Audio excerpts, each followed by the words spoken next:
Hi guys, and Happy New Year by the way. So you know how difficult it is to talk about the middle game.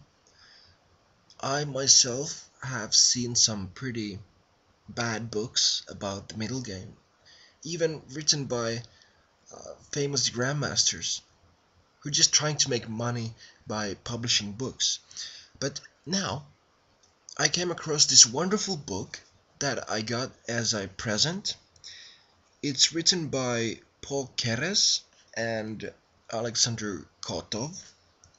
It's called The Skill to Win in Chess. At least that's the Finnish title. I don't know what the English title is. But it mostly talks about the strategy and tactics in the middle game. And I've only read like one chapter, but it already changed my game a lot. So I thought I would read this whole book and, you know, put it down to chapters and then try to tell you what I learned. That would be one way of becoming a better middle game player myself, and hopefully you could also get something. So, some things that I learned in the first chapter of the first part of the book are that if you have an advantage, then it is your responsibility to attack.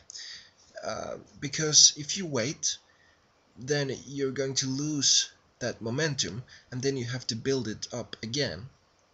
Um, it's more likely that the opponent will actually gain the advantage then. So you will be fighting for equality. Then he talks about, um, or they talk about, castling on either side and how it affects the strategy, and we will look more closely into that later on. But first of all, I'd like to just point out a huge point, because they are talking about um, the situation when the players castle on opposite sides, and they talk about um, the pawn storming. And most players know that when the king's castle on opposite sides, it becomes like a pawn race, like who gets there first.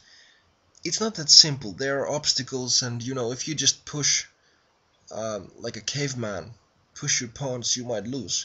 But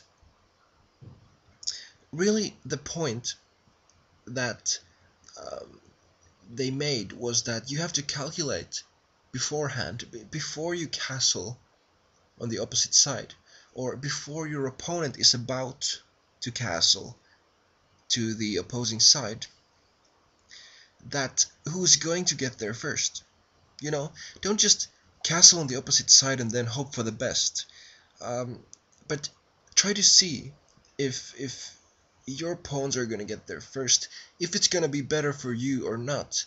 And this really opened my eyes um, in terms of playing these positions, and I've been winning every game since, um, playing on opposite sides. Um, Another thing that also contributes to the outcome is that whether the center is closed or not.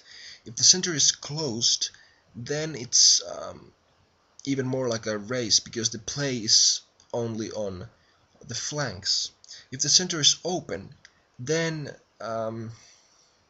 it's more diverse. You can't just play that simply, because if you just attack on the flank, the opponent could take control of the center and pretty much control the game. But yeah, this was maybe the thing I wanted to tell you guys from the first chapter, and I will be reading this book very eagerly, and hopefully I will learn some more. nuggets of wisdom, and perhaps we can get deeper into the wisdoms of the middle game. So thank you for watching.